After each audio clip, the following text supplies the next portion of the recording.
অখিল পীযুষৰ বাকযুদ্ধত উত্তাল বিধানসভাৰ সদন। শিৱসাগৰ পাঞ্জাখেলুৱে জিমি দাসৰ ওপৰত হোৱা আক্ৰমণক লৈ দুয়োৰে মাজত বাক বিতণ্ডা। অসমতে অসমৰ খিলঞ্জীয়া ছাত্ৰী নিৰাপদ নহয়। দিনৰ পোহৰতেই নগৰৰ মাজমজিয়াত ছাত্ৰীগৰাকীৰ ওপৰত আক্ৰমণ হ'ল। কিন্তু বিষয়টোৰ ওপৰত চৰকাৰে বিশেষ ব্যৱস্থা গ্ৰহণ নকৰিলে। কেৱল গ্ৰেপ্তাৰ কৰাৰ বাহিৰে চৰকাৰে কোনো ব্যৱস্থা গ্ৰহণ নকৰিলে। তাৰ পিছতে বিষয়টো হৈ পৰিল সাম্প্ৰদায়িক। আজিৰে পৰা অৰ্থাৎ বৃহস্পতিবাৰৰ পৰা আৰম্ভ হৈছে অসম বিধানসভাৰ শৰৎকালীন অধিৱেশন। আগন্তুক 5 দিনলৈকে চলিব এই অধিৱেশন। উক্ত অধিৱেশনৰ প্ৰথম দিনতেই বিৰোধী দলৰ লগতে অখিল গগৈ খৰব হৈ পৰা দেখা গ'ল। অখিল গগৈ শিৱসাগৰ অসমীয়া যুৱতীক অনা অসমীয়া অশালীন ব্যৱহাৰ প্ৰসংগক লৈ বৃহস্পতিবাৰে উত্তাল কৰি তোলে অসম বিধানসভাৰ মজিয়া। তেওঁ কয় যে অসমতে অসমৰ খিলঞ্জীয়া ছাত্ৰী নিৰাপদ নহয়। দিনৰ পোহৰতেই নগৰৰ মাজমজিয়াত ছাত্ৰীগৰাকীৰ ওপৰত আক্ৰমণ হ'ল। কিন্তু বিষয়টোৰ ওপৰত চৰকাৰে বিশেষ ব্যৱস্থা গ্ৰহণ নকৰিলে। কেৱল গ্ৰেপ্তাৰ কৰাৰ বাহিৰে চৰকাৰে কোনো ব্যৱস্থা গ্ৰহণ নকৰিলে। তাৰ পিছতে বিষয়টো হৈ পৰিল সাম্প্ৰদায়িক। 13 আগষ্ট তাৰিখৰ দিনা আমাৰ শিৱসাগৰৰ বাবুপট্টিত অৰুণ লাহতীৰ বাসগৃহৰ সন্মুখত ৰাষ্ট্ৰীয় পৰ্যায়ৰ পাঞ্জা খেলুৱৈ জিমি দাসক আমাৰ দিচাংমুখৰ ছোৱালী জিমি দাসক কি কৰিলে 5:15 বজাত তৰুণ লাহতীৰ নেতৃত্বত ডাঙৰ আক্ৰমণৰ ঘটনা এটা ঘটিলে। বহুত ডাঙৰ ঘটনা এটা। অসমৰ খিলঞ্জীয়া ভূমিপুত্ৰ অনুসূচিত জাতিৰ এগৰাকী ছাত্ৰী, তেওঁ ৰাষ্ট্ৰীয় পৰ্যায়ৰ পাঞ্জাত সোণৰ পদক লাভ কৰি আহিছিলে। 2023 চনৰ ছেপ্টেম্বৰত ছিকিমত অনুষ্ঠিত হোৱা ৰাষ্ট্ৰীয় পাঞ্জাত তেওঁ গোল্ড মেডেল পাবলৈ সক্ষম হৈছিলে। আৰু তাৰ পাছত দেখা গ'ল যে তেওঁক যেতিয়া আক্ৰমণ কৰিলে এগৰাকী ছাত্ৰী, তেওঁ 18 বছৰতকৈ কম বয়সৰ ছাত্ৰী, আৰু তেওঁ প্ৰাইভেট পাৰ্টতো আক্ৰমণ কৰা হৈছে। এই আক্ৰমণ কৰাৰ পাছতো 14 আগষ্ট পৰ্যন্ত পুলিচে তেওঁক গ্ৰেপ্তাৰ নকৰিলে। অথচ সেইদিনাই যিদিনা আক্ৰমণ হৈছিলে সেইদিনাই পুলিচৰ ওচৰত FIR দিয়া হৈছিলে। 14 তাৰিখৰ দিনা ৰাতিপুৱা সেইকাৰণে 30টা সংগঠনৰ নেতৃত্বত এটা পথ অৱৰোধৰ কাৰ্যসূচী হ'ল।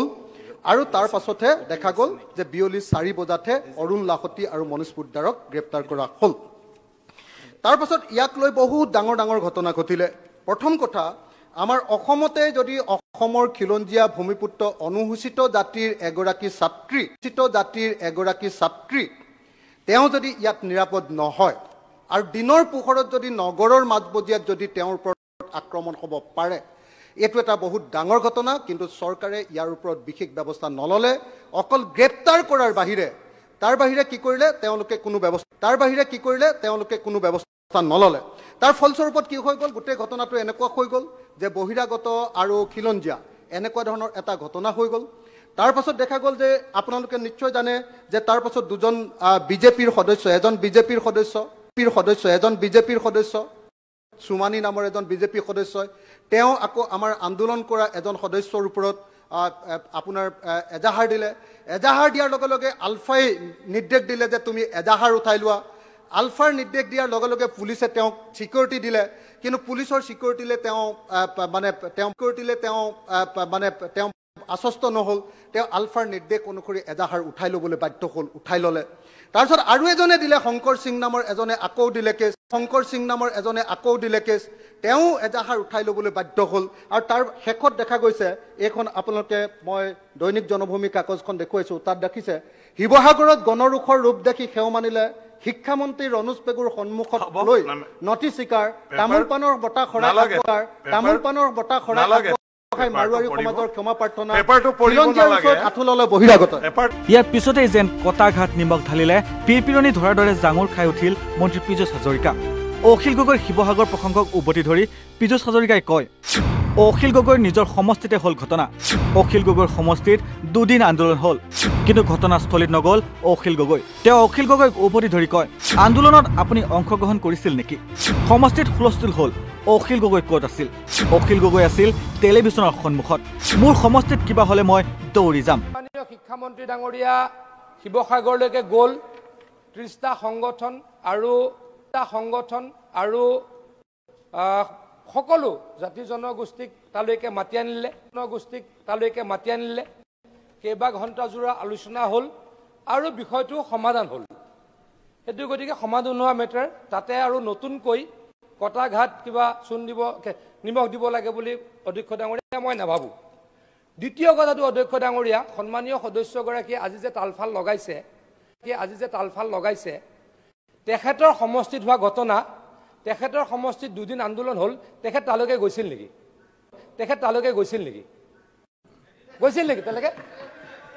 তালৈকে আন্দোলনত আপুনি অংশগ্ৰহণ কৰিছিল নেকি সমষ্টিয়ে নগ'ল সমষ্টিত হুলস্থুল সমষ্টিত বন্ধ তেওঁ গ'ল নেকি সমষ্টিত সোধকচোন গ'ল নেকি তেওঁ ক'ত আছিলে ছাৰ তেখেত ক'ত আছিলে টিভিৰ আগত উল্লেখ কৰা প্ৰয়োজন যে বিৰোধীৰ হৈ সভা স্থগিতৰ প্ৰস্তাৱ দিছিল অখিল গগৈয়ে বিধানসভাত মুখ্যমন্ত্ৰীৰ মন্তব্যৰ আঁত ধৰি অখিল গগৈয়ে কয় যে ৰাজ্যত ব্যাপকভাৱে আইন শৃংখলাৰ অৱনতি ঘটিছে মুখ্যমন্ত্ৰীয়ে নিজ মুখে কৈছে যে ৰাজ্যত 22 গৰাকীৰ অধিক মহিলা যুৱতী ধৰ্ষিতা হৈছে অৰ্থাৎ অসমৰ গৃহ বিভাগ সম্পূৰ্ণ ব্যৰ্থ হৈছে গতিকে এনে পৰিস্থিতিত মুখ্যমন্ত্ৰীয়ে পদত্যাগ কৰিব লাগে আমি দেখিছোঁ যে এই বিজেপি চৰকাৰৰ দিনত মুখ্যমন্ত্ৰীয়ে নিজে কৈছে যে যোৱা 2 মাহত 22 গৰাকী অসমীয়া গাভৰু ধৰ্ষিতা বা নিৰ্যাতিত হৈছে তাৰমানে মুখ্যমন্ত্ৰীয়ে নিজে গৃহমন্ত্ৰী আৰু গৃহমন্ত্ৰী হিচাপে তেওঁলোকে অসমৰ গাভৰু ছোৱালীবিলাকক অসমৰ বোৱাৰী জীয়ৰী অসমৰ মহিলাৰ নিৰাপত্তা দিয়াৰ ক্ষেত্ৰত সম্পূৰ্ণৰূপে ব্যৰ্থ হৈছে যেনেকৈ জিবি দাসক নিৰাপত্তা দিয়াৰ ক্ষেত্ৰত ব্যৰ্থ হৈছে ঠিক তেনেকৈ মুখ্যমন্ত্ৰীয়ে নিজে কৈছে যে গোটেই অসমত 22 গৰাকী যুৱতী মহিলা যোৱা 2 মাহৰ ভিতৰত এনেকৈ নিগৃহীতা হৈছে শাৰীৰিকভাৱে আক্ৰমণৰ বলি হৈছে ধৰ্ষণৰ বলি হৈছে বা অন্যান্য ধৰণৰ এনেকুৱা শাৰীৰিক মানসিক নিৰ্যাতনৰ বলি হৈছে এটোৱে প্ৰমাণ কৰিছে যে অসমৰ গৃহমন্ত্ৰী হিচাপে মুখ্যমন্ত্ৰী হিমন্ত বিশ্ব শৰ্মা সম্পূৰ্ণ ব্যৰ্থ হৈছে আৰু সেইকাৰণে আজি আমি গৃহমন্ত্ৰীৰ পদত্যাগ দাবী কৰি আজি আমাৰ যিটো এডজৰ্ণমেণ্ট মোচন এই এডজৰ্ণমেণ্ট মোচনটো আমি আনিছিলোঁ দ্বিতীয় কথা আপোনালোকে দেখিছে যে যি সময়ত অসমৰ খিলঞ্জীয়া অনুসূচিত জাতিৰ ভূমিপুত্ৰৰ জিমি দাসক এগৰাকী ৰাষ্ট্ৰীয় খেলুৱৈ তেখেতক নিৰাপত্তা দিয়াৰ ক্ষেত্ৰত চৰকাৰ ব্যৰ্থ হৈছে 22 গৰাকী মহিলাৰ ওপৰত যোৱা 2 মাহৰ ওপৰত এনেকৈ যৌন নিৰ্যাতন হৈছে বুলি মুখ্যমন্ত্ৰীয়ে নিজে ঘোষণা কৰিছে সেই একেটা সময়তে কিন্তু বিজেপি দলক সদায় ছাপৰ্ট দি থকা মাৰোৱাৰী সমাজখনক কিন্তু মুখ্যমন্ত্ৰী বা বিজেপি চৰকাৰখনে কিন্তু নিৰাপত্তা দিব পৰা নাই মুখ্যমন্ত্ৰীৰ সন্মুখতে মাৰোৱাৰী সমাজখনে কিন্তু আঁঠু ল'বলগীয়া পৰিস্থিতি হৈছে মুখ্যমন্ত্ৰীৰ সন্মুখতে আঁঠু ল'বলগীয়া পৰিস্থিতি হৈছে আপোনালোকে সকলোৱে দেখিছে তৃতীয় ঘটনাটো জিমি দাসৰ ঘটনাটোৱে আৰু এটা বস্তু প্ৰমাণ কৰি দিলে আপোনালোকে নিশ্চয় দেখিছে যে অসমত আইন শৃংখলা বোলা বস্তুটো একো নাই যেতিয়া শৃংখল চলিহাৰ ওপৰত গোচৰ দিলে শৃংখল চলিহাৰ ওপৰত সুমানী নামৰ এজন বিজেপিৰ সদস্যই যেতিয়া গোচৰ দিলে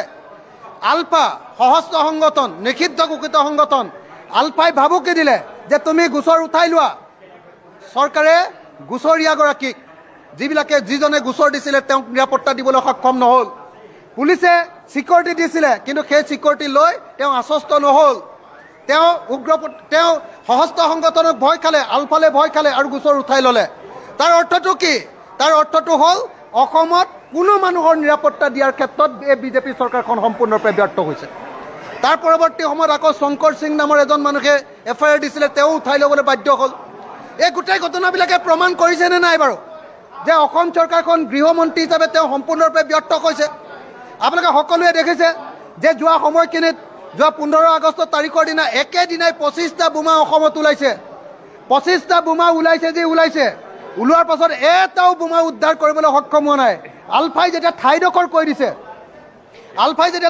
কৈ দিছে যে আমুক ঠাইত বোমা ৰাখিছোঁ তেতিয়া পুলিচে গৈ কি কৰিছে কম্বল এখন লৈ গৈ প্লাছ এটা লৈ গৈ হেলমেট এটা পিন্ধি বোমা উদ্ধাৰৰ যিটো নাটক কৰিছে এইটোৱে অসম পুলিচৰ প্ৰকৃত দেউলীয়াপনাটো উলিয়াই দিছে আপুনি চাওক চোৰাংচোৱা ব্যৱস্থা ব্যৰ্থ হৈছে বোমা উদ্ধাৰ কৰিব নোৱাৰিলে বোমা স্থাপন কৰিবলৈ অহা কথাটো প্ৰমাণ কৰিব নোৱাৰিলে তেওঁলোকে আগতে ধৰিব নোৱাৰিলে বোমা স্থাপন হোৱাৰ পাছত আলফাই যেতিয়া খবৰ দিলে তেতিয়াহে তেওঁলোকে বোমা বিচাৰি গ'ল বোমা বিচাৰি যোৱাৰ সময়খিনিত আমি দেখিবলৈ পালোঁ যে কম্বল লৈ বোমা বিচাৰি গৈছে হেলমেট লৈ বোমা বিচাৰি গৈছে প্লাছ লৈ বোমা বিচাৰি গৈছে বোমা উদ্ধাৰ অসম পুলিচ আধুনিকীকৰণ কৰিলোঁ বুলি কৈছে বোমা উদ্ধাৰৰ কোনো সঁজুলিয়ে নাই বম্ব স্কোৱাডে নাই তাৰপিছত যেতিয়া আকৌ এটা বোমা ওলালে বুলি বোমা আছে বুলি আলফাই চিটি চেণ্টাৰত বোমা আছে বুলি কৈ দিলে লগে লগে তেতিয়া অসম পুলিচে ব্যৰ্থ হৈ তাত আৰ্মি নিয়োগ কৰিবলগীয়া হৈছে আৰ্মিয়ে বোমা বিচাৰিবলগীয়া পৰিস্থিতি হৈছে অৰ্থাৎ গৃহ বিভাগ ব্যৰ্থ হৈছে নে নাই গতিকে এই গৃহ বিভাগৰ ব্যৰ্থতাৰ প্ৰতিবাদত